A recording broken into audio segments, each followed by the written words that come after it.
A shopper grabs 5 tomatoes and walks out. Who knows how much they paid when the cameras guessed wrong? A pizza bakes in a moving truck. Who stops the cheese from sliding? A remastered Gone with the Wind hits streaming. Who approves it when the faces look off? Automation works well when there is an army of people behind it. Today's story is about 5 failed AI pivots, where product bets were hit with physics, market reality, and margins. We will study 5 big cases where the unit economics snapped and the product failed, and figure out what we can learn from them. Let's dive in. Amazon's Just Walk Out was supposed to be a checkout-free project at grocery and convenience stores.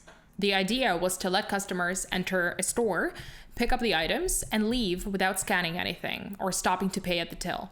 The project launched in 2018, and later on they rolled it out in Amazon Go and Amazon Fresh stores. The idea was to create a new age frictionless shopping experience. The Just Walk Out project was the first example of a massive investment in AI retail automation, but nevertheless, the company retired the system from its stores in 2024. Let's understand why. Amazon reportedly spent around $1 billion annually on Just Walk Out between 2019 and 2020.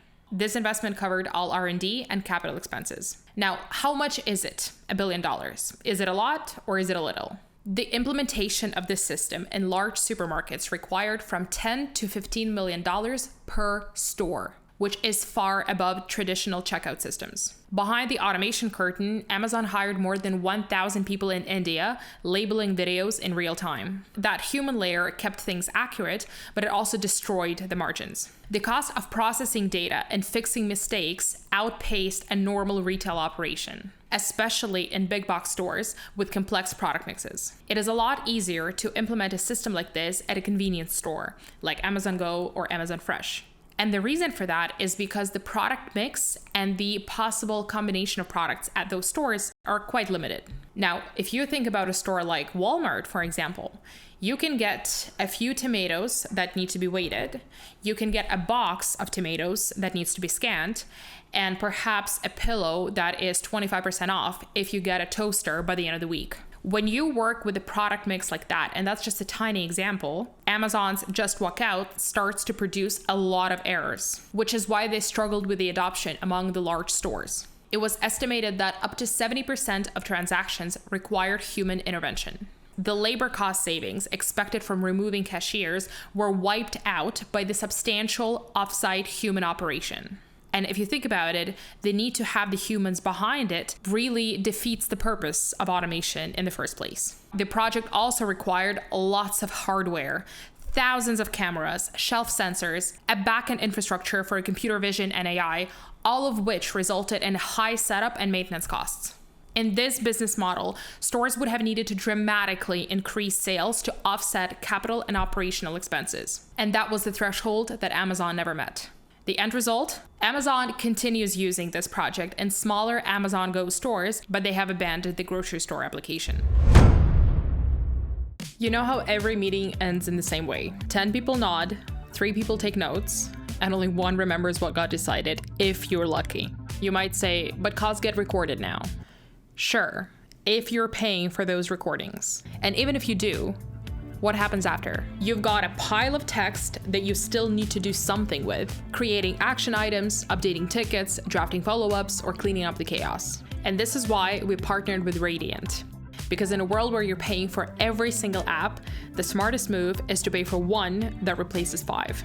And Radiant is actually totally free while it's in beta, so you don't have to pay for anything at all. I personally love tools that work across multiple platforms. It's a lot cleaner, it gets you the best value for your money, and you don't have to remember which app handles what. Radiant is an AI meeting assistant that captures your calls, converts them into notes, and then turns those notes into completed actions. Slack messages, project updates, backlog tickets, drafted documents, and even prototypes. And it works across Zoom, Teams, Google Meet, Notion, Cursor, Lovable, Asana, ClickUp, and so many more, so your follow-ups appear exactly where you already work. Radiant is not a bot that joins your calls. It runs silently in the background and stores your transcripts locally for privacy so that they never leave your device. Radiant takes care of the admin work that drains your time. And instead of dumping a pile of text on you after the meeting, it immediately takes action. It's available for M1 and newer Macs, and it already feels like a glimpse of what future of workplace AI should feel like. Multifunctional, cross-platform, invisible, and secure. So if you want to know what it feels like to have your meetings end and your work is already done, check out Radiant using the link below. No bots, no setups, just results. Huge thanks to Radiant for sponsoring this part of the video. Moving on to IBM's Watson Health. IBM's Watson Health is perhaps the most expensive AI pivot failure in corporate history. The one that has burned through $45 billion in cash over a decade. And in the end, it ended up being sold for a fraction of the money that was invested. IBM is an example of how AI marketing can outpace technological reality. IBM's failure is rooted in extremely high operational costs, deeply flawed unit economics, and glaring gaps between AI promise and practical medical results. IBM positioned its product, Watson, as a revolutionary cancer diagnosis technology. They also partnered with MD Anderson Cancer Center. Now, if you aren't familiar with the world of cancer care, MD Anderson is a pretty big deal. The promise was ambitious: AI that could analyze vast amounts of medical literature and patient data to recommend personalized and tailored cancer care. On to the unit economics and costs. IBM spent an estimated $5 billion on healthcare acquisitions, and that was done with the goal to feed Watson's AI engine with data. At its peak, Watson Health employed more than 7,000 people of various medical and scientific specialties, which meant a massive fixed cost spent on salaries, technical teams, and support staff. Watson's cost per one oncology diagnosis or support case was reportedly much higher than usual.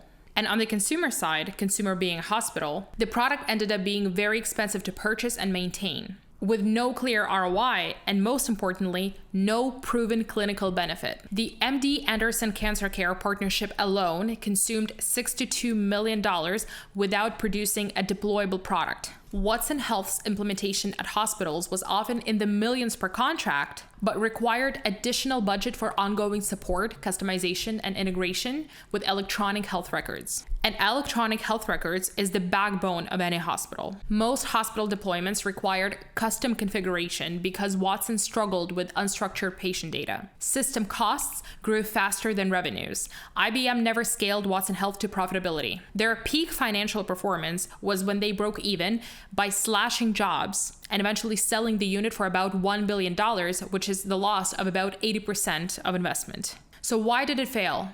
Watson Health is an example of a fundamental misalignment between AI expectations and the reality of a medical practice. IBM's marketing promised revolutionary breakthroughs the technology couldn't deliver. They did not account for real-world, messy patient records and context-rich doctor's notes. Watson could only analyze well-structured data, a minority at most hospital databases. Doctors, the ultimate users of Watson, found it hard to use and often preferred their own expertise. All of this resulted in many abandoned deployments after months of frustration with complicated interfaces and, most importantly, unreliable recommendation system. And on top of that, privacy concerns and multifaceted healthcare laws were not addressed by the product. In the meantime, Oracle and Microsoft took advantage of the fact that IBM was distracted by Watson's complexity and issues and decided to make large and focused acquisitions that yielded clear enterprise value. End result, by 2021, Watson Health became unprofitable, which prompted IBM to sell it. All in all, Watson Health's enormous losses were a result of unrealistic expectations from AI, unchecked spending, high-touch implementations, and AI that never matched its marketing narrative and the needs of clinical medicine. Moving on to Netflix, AI content upscaling. In early 2025, Netflix pushed to use AI for content enhancement and upscaling, which draw a lot of attention and multiple controversies, especially around the mangled restoration of classic shows. Customer backlash has been intense. And on top of this, their use of AI triggered broader questions raised about the role of artificial intelligence in media, and specifically in media preservation, content quality, and authenticity. Netflix is a prime example of PR crisis around AI. Let's look at what happened. Netflix used AI upscaling to convert older, lower resolution television shows to high definition, notably A Different World. What they did is that they bypassed traditional manual remastering that requires original film negatives and detailed human restoration work. The goal behind this move was rapid, cost-effective restoration of old film. But as it turned out, AI really struggled with grainy source materials. It produced lots of distorted visuals, blurred faces, overly smooth textures, and extremely distorted and unrealistic backgrounds.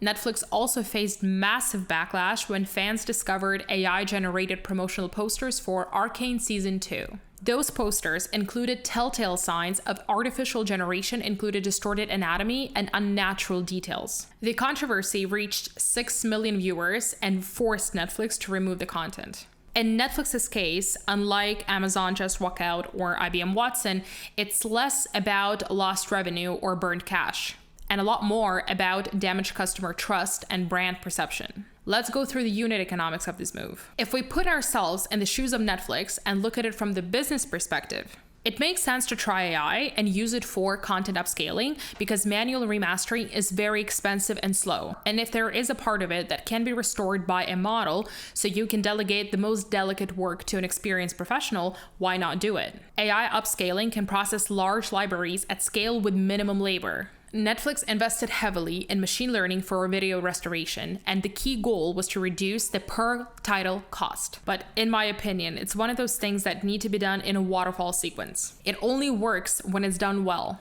because when it fails, the brand damage and customer dissatisfaction offset those savings tenfold. So why did it fail? The models that Netflix deployed couldn't faithfully recreate the artistic intent, colors, or subtle details of the original footage. Instead of enhancing nostalgia, that is actually very much a trend, especially among Gen Z, with non-conforming, anti-perfect aesthetics, it alienated longtime fans. Another curious thing is that the critical flaws with the upscaled content, like garbled text, cut-off scenes, blurred faces, all of them pass Netflix's quality checks.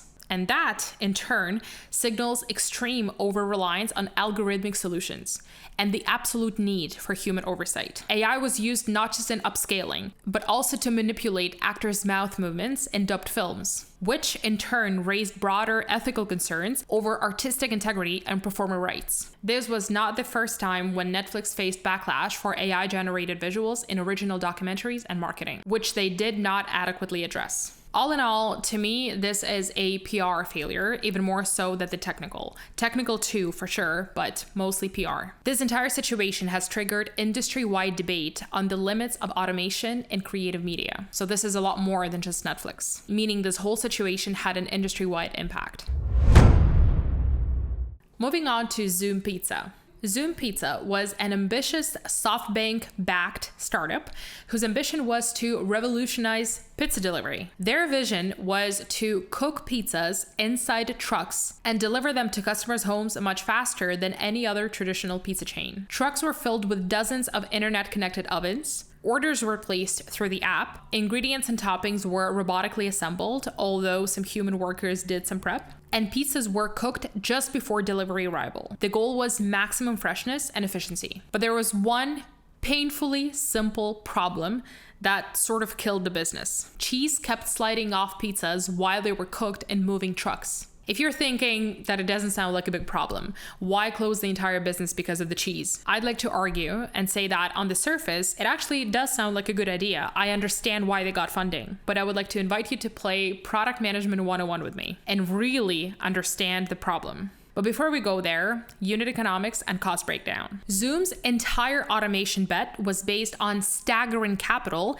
and operational costs in an industry known for very tight margins. They raised $445 million from SoftBank, but they did not do a due diligence calculating operational costs. Zoom had one fundamental flaw. Despite hundreds of millions in funding and teams of engineers, Zoom forgot about the physics of cooking pizza and moving vehicles. And when the business began operating, the cheese was simply sliding off. They had teams of engineers trying to solve the cheese problem after years of R&D, but the entire operation got a essentially defeated by simple physics and real-world conditions that robots could not overcome. Zoom's trucks cost millions to design and build, with each truck fitting 56 mini ovens and was supplied with highly advanced GPS-driven scheduling.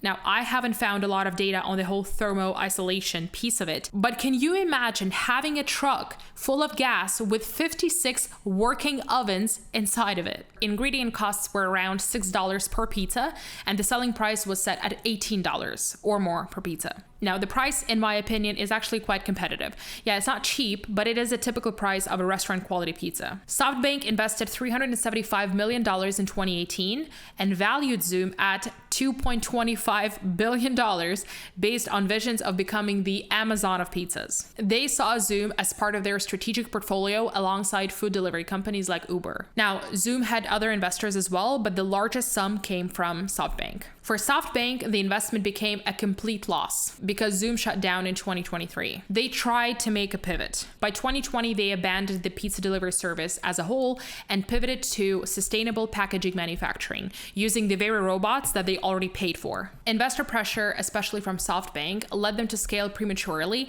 and make an aggressive pivot into unrelated packaging and logistics industry, which kept burning cash without any sight of product market fit. End result? Zoom's failure demonstrates how fundamental physics can defeat all kinds of sophisticated AI and robots. Now let's come back to Product Management 101 for a second and realize that they created a business around a problem that didn't really exist. When doing research for this video, I found this awesome, very niche YouTube channel that talks about how to start and operate pizza businesses. And they explain this very problem as people who specialize in pizza business. The thing is, pizza delivery service, as we know it, works fine. It's not ideal, but it's good enough. And there isn't enough evidence for a service gap that Zoom set out to fix. Zoom's focus on technology over basic product quality created an unscalable business model. They went into aggressive expansion without validating their business model and product in initial markets. I'm frankly extremely surprised how this problem did not come up in initial testing. But if the initial testing never happened, then that would answer my question. And lastly, Quibi, the $1.75 billion short-form streaming disaster. Quibi was a short-form video streaming platform in early 2020s. They raised approximately $1.75 billion from investors before launching in April 2020 and shutting down in December 2020. The company was alive for 6 months. Quibi is probably the fastest and the most expensive content platform failure. And the core theme here is that they failed to understand how people consume mobile content. This is definitely the fastest failure given the funding of all the companies that we covered today. Let's understand why. Quibi raised funds through multiple rounds and multiple investors. They were backed by top-tier Hollywood studios, NBC, Sony, Warner Brothers, Lionsgate, MGM, tech firms like Alibaba, and investors like Goldman Sachs and JP Morgan. The company spent lavishly on content production. Budgets reached up to $100,000 per minute for original scripted shows. They produced a wide range of original short-form content with a heavy focus on high-value production and big Hollywood talent. Given that they were on the market for 6 months, they've got quite a few shows under their belt. Quibi invested heavily in content, announcing plans to spend over $1.1 billion on original programming during its first year of operation. Prestigious filmmakers and stars signed on, and many shows had massive production budgets, very much comparable to high-end cable TV and even Netflix originals. Advertising spending reached $63 million in just 6 months of operations. But despite all of that, Quibi's revenue from subscriptions and ads was $7 million, and advertiser payments started being deferred due to low viewership. So let's talk about what went wrong. The biggest theme with Quibi is that they really misunderstood the market.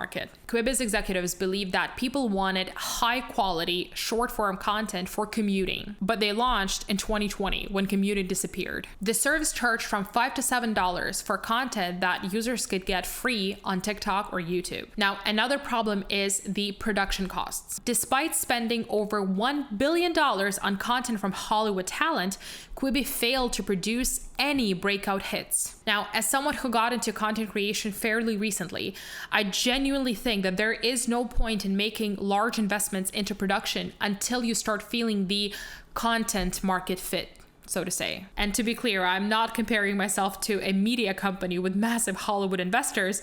They're on a polar opposite scale. But nevertheless, this is a content business. And I treat my own channel from a perspective of a product manager. This is my product. The point where we knew that it makes sense for us to start investing in better visuals was when we hit several consecutive breakout videos. When our channel had 500 subscribers back in April, our videos started reaching 50 to 80,000 views, which was a massive number for our channel size at the time and given our subscriber count. And we hit those views when videos were filmed on my iPhone 13 with one $80 softbox. I deliberately kept everything extremely low budget because I wanted to see if my content could get breakout through the value of the research and the content that I produce. So investing billions in production when you have absolutely no idea whether your content is going to be watched makes no sense. They also had a lot of technical limitations. The app's inability to share content on social media prevented organic growth and word-of-mouth marketing. And that is the bread and butter of modern content platforms. Users could not take screenshots, they could not create clips, they could not share anything with friends. End result, within 6 months since inception, Quibi announced its shutdown. They admitted to have failed to achieve sustainable subscriber numbers for profitability. The company returned some remaining investor funds as goodwill and laid off nearly 250 employees. Roku acquired Quibi's content library in early 2021 for $100 million and rebranded it as Roku Originals. Building a scalable AI business is very hard. It's just as hard for larger corps as it is for startups. The difference is in the scale, but it's equally as hard. Don't overestimate the model and underestimate basic product quality. Price the invisible labor. Account for basic physics. Test before you invest, and benchmark against the boring product management metrics that always work. Ship the smallest thing that pays for itself, and let AI amplify an already solid product. If the unit economics don't beat the baseline, it's not a pivot and it's not a business. You're building a demo, and demo doesn't pay the bills. If this video was helpful, let us know what you think in the comments. Till next time.